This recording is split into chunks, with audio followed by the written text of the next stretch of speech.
E aí, pessoal, beleza? Tudo bem? Voltamos aí para mais uma aula aí. Eu não vou contar nada para vocês não, mas vocês nem imaginam quem tá aqui, o Biscuit. O Biscuit tá aqui do lado, senhor Biscuit. O Biscuit tá com problema na pata, gente, ele tá mancando. E o pior é que eu tô achando que ele tá passando a perna em mim. Sabe por quê?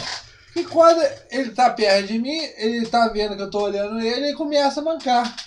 Depois ele começa, aí eu paro de olhar pra ele e anda normalmente. Você é safadinho, sabia? Você é safadinho. Você é safadinho, você é safadinho, é safadinho, biscoito. Biscoito aqui, tá, pessoal? Depois, vamos ver o biscoito já veio, né? Aí ele aí, aí, ó o biscoito, ó o biscoito. Fala oi com ele, biscoito. Fala oi, biscoito. E uma pessoa aqui que tá aqui também, ela quer ver as aulas. Será que ela quer vir ver? Ela tá ali arrumando o cabelo dela, vai ela vir ver as aulas. Qual que é o nome dela? O nome dela, vou buscar ela. Só um minuto, tá, Biscoito? Você também espera aí também. Vamos lá. Vou falar com o pessoal. Aí, Biscuit. E quem chegou aqui? Quem que é essa aqui? Como que você chama? Maria. Fala oi, pessoal. Fala oi, pessoal. Oi, pessoal. Fala, tudo bem com vocês? Eu tô bem com vocês? Vocês estão passando bem? Tá fazendo bem? Vocês paparam? Você papai? Eu já papei. Ela papel miojo, Ela comeu angu. Ó, você gosta de feijão? Menina, você vai ficar branca. Então vamos lá, pessoal. Vamos continuar nossa aula aí. Vamos falar mais um pouquinho sobre... Espera aí só um pouquinho. Iremos falar hoje sobre os teóricos absolutistas e o mercantilismo. Ai, que beijo bonito. Você quer voltar para a mamãe? Hein? Então vamos lá para nossa aula. Tá o e-mail historiacop1@outlook.com para você mandar a sua dúvida que você tiver. E o Facebook aqui, Isto Sá. E o telefone para mensagens 91650267. Então, pessoal, vamos aí para mais uma aula nossa. Iremos falar primeiramente sobre os teóricos absolutistas e vamos falar sobre o mercantilismo. Primeiro teórico absolutismo que nós iremos abordar aqui será Maquiavel, pessoal. Mas o que nós temos que falar aqui primeiro? O que seriam esses teóricos absolutistas? O que eles fizeram? Para que eles estão aí? Para que nós estamos estudando eles para a nossa prova? Eu vou explicar para vocês agora. Os teóricos absolutistas, pessoal, foram pessoas que formaram ideologias que justificavam o poder do rei no poder. Ou seja, são tudo aquilo que ele falava. Você estava me olhando aí. São tudo aquilo que eles fundavam para fazer uma regra de como o rei deveria se comportar no poder. A menina está bebendo a minha água. Pode beber, tá? Viu, pessoal? Você aceita água? Pergunta aí se vocês querem água. Você aceita? Eles falaram que não. Então vamos lá, pessoal. Vamos falar um pouquinho aí. Vamos falar sobre Maquiavel. Pessoal, Maquiavel foi o fundador da ciência política. Ou seja, é a primeira pessoa que vai separar a igreja da política. Ou seja, os seus objetivos dos governantes não podem ser limitados pelos dogmas religiosos. O que ele quer dizer com isso, pessoal? Maquiavel, ele vai desenvolver essa ideologia dele numa obra dele chamada O Príncipe. Ele vai fazer uma diferença entre os dogmas religiosos, ou seja, as atitudes morais, da parte política, ou seja, dos resultados. O que ele quer dizer com isso? É que a pessoa ela não pode ser limitado por dogmas religiosos para governar um estado. Então, para ele manter acima das condições morais, para fazer qualquer coisa, para o poder nas suas mãos. Então, ele tinha que estar acima das condições morais, ou seja, da parte religiosa, para sim ter o poder nas suas mãos. Uma coisa que nós vamos observar aqui em Maquiavel, pessoal, será que nós podemos fazer uma analogia da metáfora da parte do leão e da raposa. O que eu quero dizer para vocês sobre isso? O leão usa a força e a raposa usa a astúcia, a inteligência. Maquiavel, ele pergunta, o rei ele tinha que ser o quê? Tinha que ser uma raposa ou tinha que ser um leão? O rei tinha que ser um leão para ter força, para impor a sua força e tudo mais. Só que ele podia ser desprezado. Ou então ele tinha que ser só uma raposa. Mas sendo uma raposa, poderia se fazer que o governo é fraco. Você quer ir lá? O governo é fraco. Só que, para ele, o rei ele tinha que estar no meio termo. Ser uma pessoa que tinha que usar a força quando precisa e ser astúcio quando necessitasse. Ou seja, ele impor o seu poder e na hora que ele tiver que recuar, ele fazer esse recuo para ele poder fazer as coisas nas horas certas. Uma coisa que nós vamos observar aqui é que cada objetivo que o rei tem, ele precisa de um método, de uma metodologia para chegar àquele fim, àquele objetivo. Então, não posso generalizar qualquer método para qualquer objetivo. Cada método tem o seu próprio objetivo. Tranquilo? Nós vamos passar aqui para Hobbes. Ele era necessário para organizar a ordem. O rei salvou da barbárie. O que ele quer dizer aqui? É um cara que vai desenvolver uma coisa chamada do homem da natureza comum. Ou seja, a pessoa, o homem, ele nasceu rebelde. O homem nasceu egoísta, pensando só em você. E com isso, ele ia levar à extinção do próprio homem. Ou seja, a luta contra o próprio homem. E o Estado chega numa hora para organizar essa ordem. O rei, ele vem para salvar o homem dessa barbárie. Um dos suas obras aqui mais importantes é o famoso Leviatã. Aqui, Hobbes fala que o homem, ele nasce desorganizado. E é quem que vai organizar? Quem que vai pôr ordem nessa bregueta tudo? É o Estado que vai moldar esse homem. A teoria que Hobbes vai usar aqui, pessoal, é do chamado contrato social. Ou seja, o que seria esse contrato social? A sociedade dava os poderes que o rei precisava para impor o seu poder, ou seja, ela se abdicaria de alguns direitos individuais. Para quê?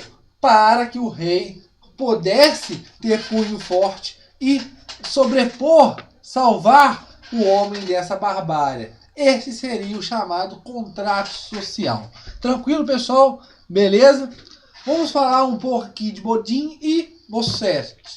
Mas, Bodin, pessoal, nós vamos observar aqui, uma das obras dele será a República. E o que ele vai comentar aqui é que o poder ele não poderia ser dividido entre outras pessoas. É mais isso. Só que Bossuet ele vai ter uma outra visão. E uma das obras dele é a Política. Ele vai falar da chamada representação divina. Ou seja, o rei só tem que prestar contas a Deus. Tranquilo, pessoal? Então nós chegamos a esse fim da parte dos teóricos absolutistas. Iremos abordar agora uma outra parte que é o mercantilismo, que é muito importante para a sua prova. Vamos lá então. O que é o mercantilismo? O mercantilismo é uma política econômica adotada, mas adotada por quem? Pelos estados absolutistas. Mas qual que é o intuito desse mercantilismo, dessa política econômica adotada pelos estados absolutismo? É baseada no acúmulo de capitais. Então, quanto maior seja o capital daquele estado, mais prestígio ele tem, mais respeito ele tem. Então, o mercantilismo será baseado nesse acúmulo de capitais, nesse acúmulo monetário, mais especificamente dos metais preciosos. São práticas e conjuntos para adotar e preservar as riquezas, com o intervencionismo. O que nós vamos observar aqui, pessoal, que o mercantilismo vão ser adotadas práticas e conjuntos, métodos para você ter recursos, para você ganhar, adotar metais preciosos, para você ter riqueza e para você preservar essa riqueza. Aqui nós vamos observar no mercantilismo, pessoal, que o mercantilismo, o Estado, ele põe o focinho em tudo. Ou seja, é uma política intervencionista. O Estado está nas decisões de tudo. Todos os projetos, todas as práticas econômicas, é o Estado que desenvolve. Diferente hoje do nosso liberalismo. Ou seja, você tem a mínima interferência possível do Estado na economia. Tranquilo, pessoal? Beleza? Uma coisa que nós vamos observar aqui também, que a intenção era trazer mais riquezas para o rei, para que ele fizesse as suas obras. O que eu quero dizer com isso? Quanto mais riquezas o rei acumula, ele tem o quê? Mais prestígio. Isso é a base da política econômica mercantilista, ou seja, o acúmulo de capitais. E quando o rei ele tem grande acúmulo de capitais, uma grande riqueza, ou seja, tem lá o cofre do tio Patinhas lotado de moedas, ele vai poder fazer as suas obras. Ele vai poder ter um exército bom, construir armadas, privilegiar as classes dominantes, como o alto clero, nobreza, a alta burguesia, e com isso ele vai ter apoio. Ou seja, é o que nós falamos no último vídeo, pessoal, o senhor da balança. A nobreza, ela não quer perder os seus privilégios. A igreja não quer perder o poder que ela tem, que ela agrariou esse tempo todo. E a burguesia, agora em ascensão, quer mais e mais ainda ter condições, ter autonomia. Então, ele vai facilitar, ele vai ser o fiel da balança para essas pessoas. Tranquilo? Trocas de privilégios. Beleza, pessoal? Tranquilo? Com isso, quando ele tem maior acúmulo de capitais, ele pode desenvolver as suas obras, um exército, umas armadas e tudo mais, e com isso ele pode ser um Estado a ser temido no mundo moderno. Tranquilo, pessoal? Ter respeito entre os outros estados. Depois, pessoal, nas nossas próximas aulas, se eu não me engano, vai ser na próxima aula, nós iremos abordar a unificação de alguns estados nacionais. Portugal, Espanha, França e Inglaterra. Tranquilo? Mas isso vai ser na nossa próxima aula. Nós vamos observar aqui que governantes, eles vão desenvolver teses de que a riqueza no mundo era fixa. E para que um Estado ele ficasse no ponto de auge, no ponto de respeito, para ele se glorificar, uma outra nação, um outro Estado tinha que cair, tinha que se empobrecer.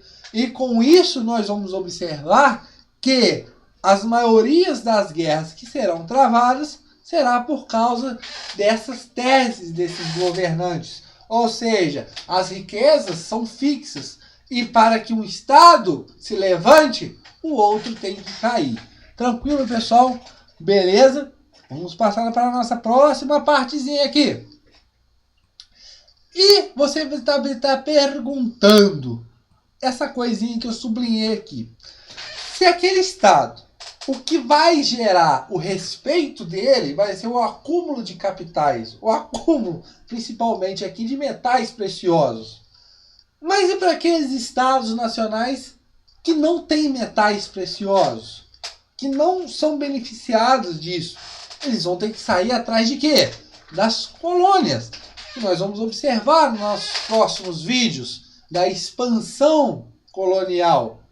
Vamos falar mais do sistema colonial. E para aqueles que não têm colônias, o que eles irão fazer? Ah, eu não consegui colônia, eu vou ficar a ver navios? Não, eu tenho que desenvolver um novo tipo de mercantilismo, o comércio. É o que nós iremos observar. As características desse mercantilismo. A primeira característica, balança comercial favorável. O que eu quero dizer com isso? Eu tenho que vender mais e comprar menos. E como que eu faço isso? Adotando medidas de proteção ao meu mercado. Ou seja, medidas protecionistas. Como assim? A barreira alfandegária. Eu tenho altas taxas para importação e baixas taxas para exportação. Outra coisa é eu incentivar a indústria interna para que eu não precise futuramente importar materiais. Tranquilo, pessoal? Beleza? Facilinho. Outra coisa muito importante será o quê? O metalismo, ou seja, metais preciosos. Vai estabelecer a prosperidade da nação. Como eu já falei para vocês, quanto mais acúmulo de capital, quanto mais metais preciosos, aquela nação ela é respeitada, ela é próspera. Tranquilo? Cada estado vai buscar diferentes formas de acumulação de metais. Isso que eu falei para vocês anteriormente. Se aquele estado nacional não tem como achar metal, ele tem que procurar em colônias. Fazer as grandes navegações, que nós vamos observar mais na frente. Ah, não tem colônia. Eu tenho que partir para outro método. O comércio é o que nós vamos observar. Portugal, Espanha, França, Inglaterra, não vai ser o mesmo tipo de mercantilismo adotado em cada região. Vamos ter diferentes tipos de mercantilismo que serão adotados por causa da necessidade que tiveram. Primeiro, o mercantilismo comercial. Eu não tenho colônia, eu vou começar através de tratados internacionais fazer o meu comércio. O próprio metalismo, ou seja, a busca de metais preciosos. O famoso plantation, que nós vamos observar, ou seja, é a monocultura, é o escravismo que vai fazer parte, característica desse plantation. Uma outra seria a indústria, ou seja, é eu transformar a matéria-prima em manufatura. Essas partes que eu acabei de explicar para vocês, pessoal, são tipos diferentes de mercantilismo que serão adotados por nações dos estados modernos. Por exemplo, Portugal, metalismo e plantation. Espanha, beneficiada e muito com o metalismo, ela vai ser, como eu posso dizer, a principal nação que vai dispersar a maior quantidade de metais preciosos que vieram da América. E isso nós vamos ver mais na frente, que vai ser também uma coisa, um problema para a Espanha. Tranquilo, pessoal? Uma outra coisa, o comércio através de quem? Da Inglaterra. A indústria através da França, como que materiais de luxo, as pratarias e entre outras coisas. Tranquilo, pessoal? Beleza? Vamos passar para o nosso próximo vídeo. Nós temos 20 minutos na nossa aula. O biscuit está deitado aqui com a bunda do meu computador. Não fique com a bundinha aí perto da ventoinha, que esquenta. Eu já falei com você 200 vezes. Vamos continuar. Olha só, pessoal. O mercantilismo é essa política econômica que eu falei para vocês, do acúmulo de capital. Só que o mercantilismo, ele vai chegar a um momento que vai ter dificuldades com esse mercantilismo. Por quê? A necessidade de todos os estados nacionais, os estados modernos, os estados absolutistas, a necessidade deles acumular capital, isso vai subir tanto a cabeça que a política de balança comercial favorável vai entravar o negócio.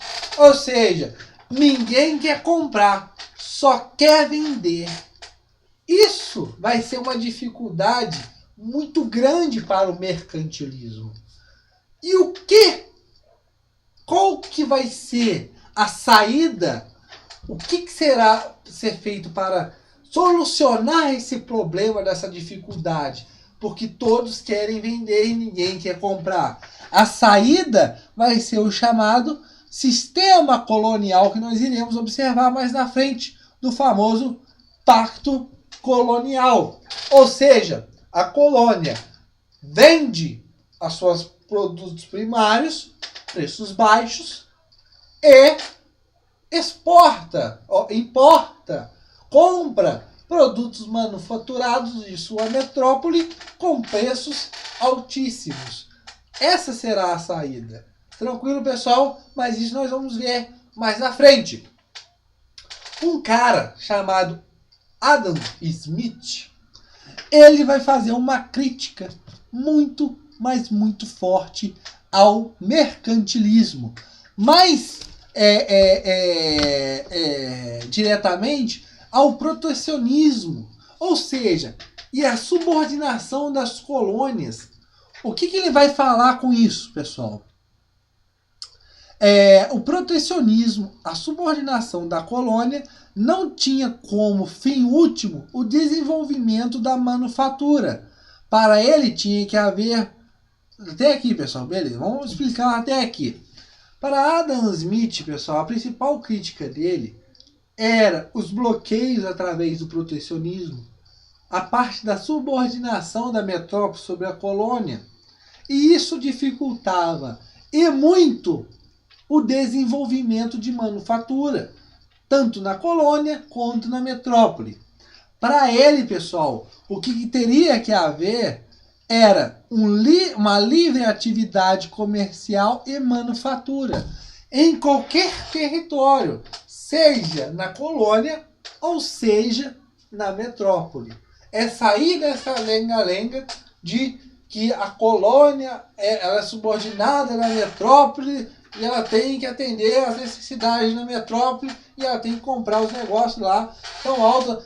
Não pode ser produzido manufatura na colônia.